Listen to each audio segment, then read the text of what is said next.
नमस्कार, आदाब, सत श्री अकाल। चलिए आज हम पढ़ते हैं इलेक्ट्रोस्टैटिक्स के अपने तीसरे लेक्चर में। आज का हमारा टॉपिक है इलेक्ट्रिक फील्ड। इलेक्ट्रिक फील्ड है। इससे पिछले लेक्चर्स में हमने क्या पढ़ा था? चलो पिछले लेक्चर्स को एक बार कंसाइज करके और रिवाइज करते हैं। क्या रिवाइज करते हैं? हमने पढ़ा पोलराइजेशन, हमने पढ़ा कूलम्स लॉ, और क्या पढ़ा? अच्छा, कूलम्स लॉ, पोलराइजेशन, और हमने इंडक्शन पढ़ा, उस कैसे चार्ज एक दूसरे पे फोर्स लगाते हैं, सब पढ़ा। अच्छा, पोलराइजेशन क्या होता था? एक चार्ज रखते थे, उसके द्वारा दूसरे चार्ज को क्या कराते थे? पोलराइज, जिसकी वजह से ये प्लस में और इधर माइनस में बढ़ जाता था। और हम ये सरफेस को हटा के बोल देते थे कि देखो ये पोलराइज हो गया, एक सरफेस पे एक तरफ पॉजिटिव एक तरफ नेगेटिव हो गया। कूलम्स में हम लोग क्या करते थे? एक फॉर्मूला डिराइव किया था 1/4πε0 Q1 Q2 by R square. जब भी ये फोर्स का फॉर्मूला डिराइव कर लिया था, अब हम लोग यहाँ तक कंप्लीट कर चुके हैं विद इन 20 मिनट्स। तो क्या अब हम इलेक्ट्रिक फील्ड को भी वैसे ही कर पाएंगे? बिल्कुल कर पाएंगे। ठीक है, चलो तो इलेक्ट्रिक फील्ड को सबसे पहले समझते हैं कि जैसे हमने यहाँ पे एक चार्ज रखा कि वो इसको प्लस माइनस जो भी बोल दो, और यहाँ पे कुछ प्लस प्लस प्लस बोल दिया। बोले अगर ये इस पे फोर्स एक्सपीरियंस करा रहा था, ये तो हमको पहले ही लेक्चर से पता है कि पॉजिटिव पॉजिटिव चार्ज एक दूसरे पे रिपल्सिव फोर्स लगाते हैं। रिपल्सिव फोर्स, अच्छा रिपल्सिव फोर्स लगाते हैं, तो ये क्या एक दूसरे को टच करके फोर्स लगाएंगे? इनके इतने दिन गिर जाए कि एक दूसरे को छुएंगे? नहीं भाई, बिल्कुल नहीं छुएंगे। कोरोना में तो बिल्कुल नहीं छुएंगे। बोले तब कैसे फोर्स लगाते हैं? बोले अगर ये इसके इलेक्ट्रिक फील्ड में आ जाते हैं तो ये इस पर फोर्स लगता है। बोले सर बहुत कंफ्यूजिंग हो यार, आप तो इलेक्ट्रिक फील्ड पढ़ा ही रहे हो और यहाँ बोल रहे हो इलेक्ट्रिक फील्ड में आ गए। बोले देखो, हर कुत्ते का एक दिन होता है, वैसे ही हर चार्ज का एक एरिया होता है। कुत्ते का एरिया, चार्ज का एरिया, ठीक है। चल इसके एरिया के बीच में ये जो इसके आसपास इलेक्ट्रिक फील्ड बन रहा है, इसके बीच में कोई चार्ज आते हैं तो इस पे क्या लगाता है? ये फोर्स लगाता है। बोले अच्छा इस एरिया के बाहर चला जाएगा तो? बोले अगर एरिया के बाहर कुत्ता मिलता है तो कैसे मिलता है?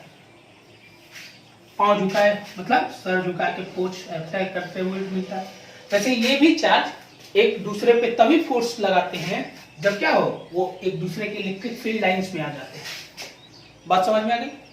अच्छा, अगर हम बोले इलेक्ट्रिक फील्ड का एक फॉर्मूला, मतलब पहले आप डिफिनीशन लिख दो सर, तो आप भी लिख सकते हो, ठीक है। मैं ही क्यों लिखूं? चलो मैं लिख देता हूँ। लिख दो फोर्स एक्सपीरियंस। वैसे ये अच्छा लगता नहीं हमको, इसीलिए मैं पहले ही सब कुछ लिख के ले आता हूँ, बट ठीक है। Force experience by a positive charge divided by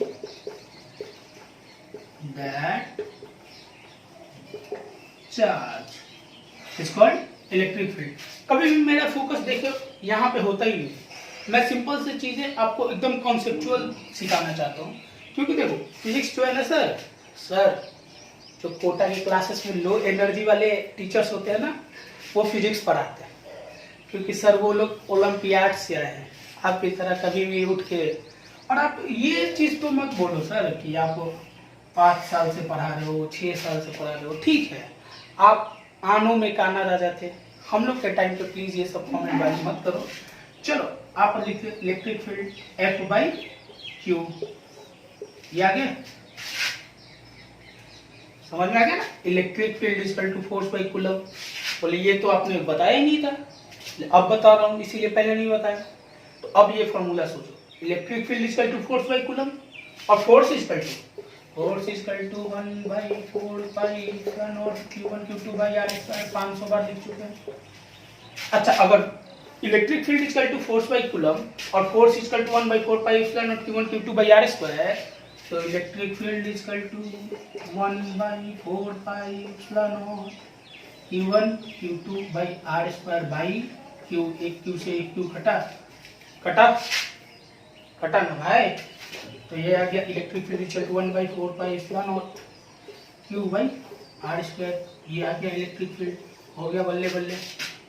बोले ये कैसे काम करता था? बोले चुंबक की तरह काम करता था।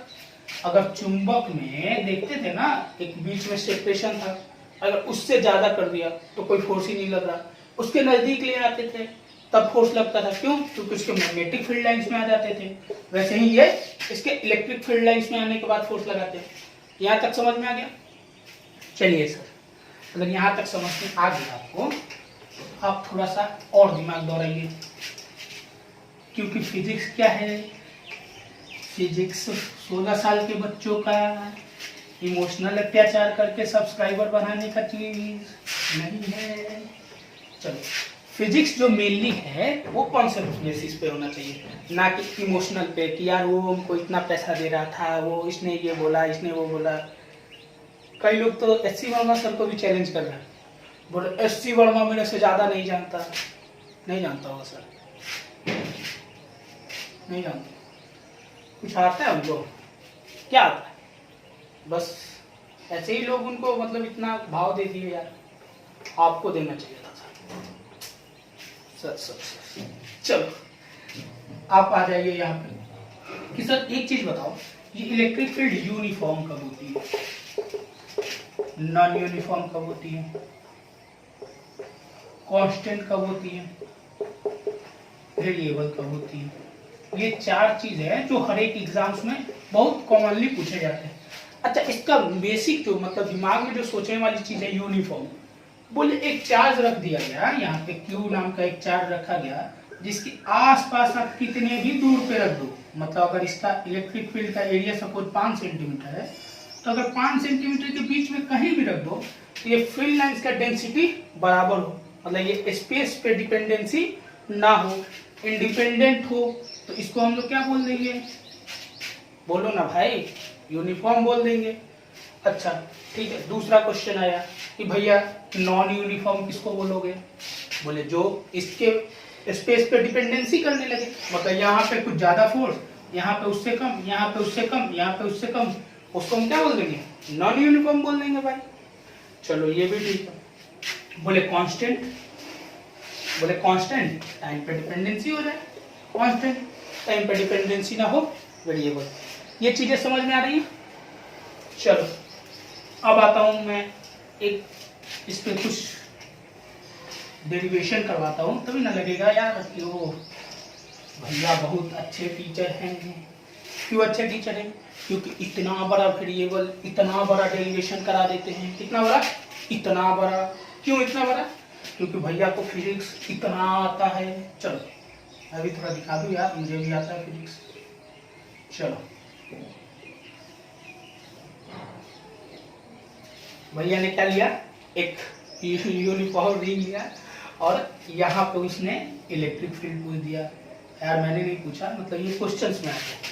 ठीक है, मेरा यहाँ पे कंट्रीब्यूशन सिर्फ इतना है कि ये जो बुक्स में लिखी गई हैं, अच्छे अच्छे बुक्स में, उसको आपकी तरफ डिलीवर करना, वो भी सिंपल लैंग्वेज में।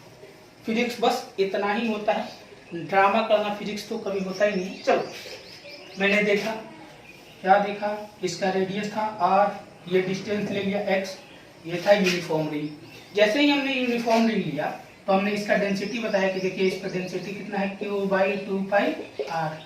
अच्छा Q/2πr इस पे डेंसिटी था, तो हम लोग ये डिस्टेंस कितना लिख लिए?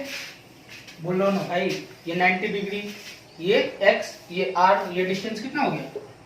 x² + r²। अच्छा यहाँ पे dq/dl लिख लो, चार्ज डेंसिटी, तो मैंने लिख दिया Q/2πr। आप भी लिखो, रटो। रटोगे क्या? नहीं रटो। क्यों? तो भैया पढ़ा रहे हैं यार, रटना क्या है? बोले देखो ये एक इसके सरफेस को देखो, घूरो इसको, घूरो। बोले अगर इस पे चार्ज रखोगे तो आप कहाँ रखोगे? इस पे रखोगे। बोले यहाँ नहीं रखेंगे बीच में।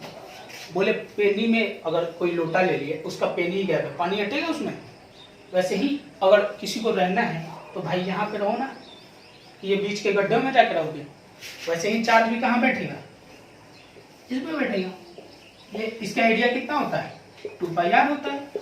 डेंसिटी कितना हो गया? Q/2πr हो गया। तो dq/dl क्या लिख दिए?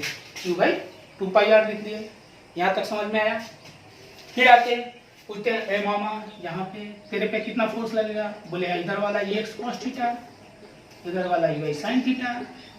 बोले अपन को इससे मतलब ही नहीं है, अपन को मतलब है इससे एक्स कॉस थीटा से। बोले भैया फॉर्मूला निकालो, फॉर्मूला निकालो, मारो इस पे फॉर्मूला, फॉर्मूला निकालो। क्या निकाले फॉर्मूला है अपने पास? बोले अपने पास सिर्फ एक फॉर्मूला था, E is equal to F by Q, F is equal to, और एक फॉर्मूला होता था क्या 1/4 pi epsilon not Q by R square. बोले ये लिख दिए फॉर्मूला खत्म। बोले कैसे? बोले देखो इसके लिए लिख के दिखाओ, इसके लिए r कितना हो जाएगा, तो 1/4 pi epsilon not Q by R square. R square बोले तो x प्लस आर स्क्वायर का होल स्क्वायर हो गया इलेक्ट्रिक फील्ड। लेकिन अपने को क्या निकालना है? अपने को इसके कॉस कंपोनेंट को निकालना है, ये x के कॉस थीटा को निकालना है। बोले कुछ नहीं, इसमें कॉस थीटा से मल्टीप्लाई कर देंगे। बोले भैया आप एक चीज बताओ, आपने यहाँ पे कॉस का वैल्यू बताया है? बोले अरे यार आपको तुमको नहीं आता है क्या? साइन इज इक्वल टू क्या होता था e by H, cos is equal to b by H. बताओ तो यहाँ पे अब बेस कौन हो गया? यही ना हो गया मेरे भाई, बोलो यार। बूढ़े आदमी को कितना थकाते हो? X square plus R square तभी ना आया थे। तो ये हो गया परपेंडिकुलर, ये हो गया बेस, ये हो गया हाइपोटेन्यूज। चलो हाइपोटेन्यूज, वाह। चलो तो अब हम लिखेंगे 1/4 पाई एप्सिलॉन नॉट, ठीक है। फिर Q by root under X square plus R square का होल स्क्वायर, और थीटा के लिए बोलो भाई एक्स बाई, बोलो बोलो बोलो बोलो X square plus R square. अब इसका करते हैं तो हम लोग को क्या आ जाता है 1/4 pi epsilon not Q by X square plus R square के पावर रूट 3/2। अच्छा आ गया क्या ये पूरा डेरिवेशन? बोले भैया इधर कर दे तो यार गिजमिज उतार नहीं पाते हैं, अब कैसे पढ़ाते हो? यही मतलब मेरे ऑफलाइन में भी जो बच्चे पढ़ते थे उनका यही था। मैंने बोला मैं कभी ये पढ़ाता ही नहीं हूँ ताकि आप यहाँ तक उतार पाओ। क्यों नहीं उतार पाओ? क्योंकि जब मैं आपको पूरे कॉन्सेप्ट बता दिया तो यहाँ तक खुद से पहुँचो। टीचर का क्या करना है? टीचर एक बहुत अच्छी लाइन है पता है, जो मतलब हमेशा जब भी थोड़ा सा डिमोटिवेट होता था मैं ये लाइन से थोड़ा मुझे बहुत ज़्यादा पुश मिलता था जब मैथ प्रिपरेशन करता था। और लाइन है कि तूफानों से आंख मिलाओ, तूफानों से आंख मिलाओ, सैलाबों पे वार करो, मल्लाहों का चक्कर छोड़ो, तैर के दरिया पार करो। तो ये जो चीजें है ना ये अपने से सीखना शुरू करो। Physics is all about what you learn, ना कि व्हाट यू स्टडी। ठीक है, पढ़ना। जैसे हिस्ट्री और फिजिक्स में क्या अंतर है? फिजिक्स जब आप पढ़ते हो तो आप अपना खुद का दिमाग लगाना शुरू करते हो, ना कि ये चीजों को रटना शुरू करते हो। ठीक है, आइंदा से फिजिक्स को क्या करना है? सीखना है। आजकल तो इंडिया में नया ट्रेंड चला हुआ है, fall in love with physics, Walter Leeuwin sir का। ठीक है, कुछ लोग अलग लेवल पे पहुंच गए, बात करेंगे। अच्छा, इसके आगे जो इस पे क्वेश्चन है वो मैं आपसे अगले वीडियोस में शेयर करूंगा, क्योंकि ये मेरा जो फंड है वो 8 मिनट से ज़्यादा वीडियोस नहीं होने चाहिए। Thank you.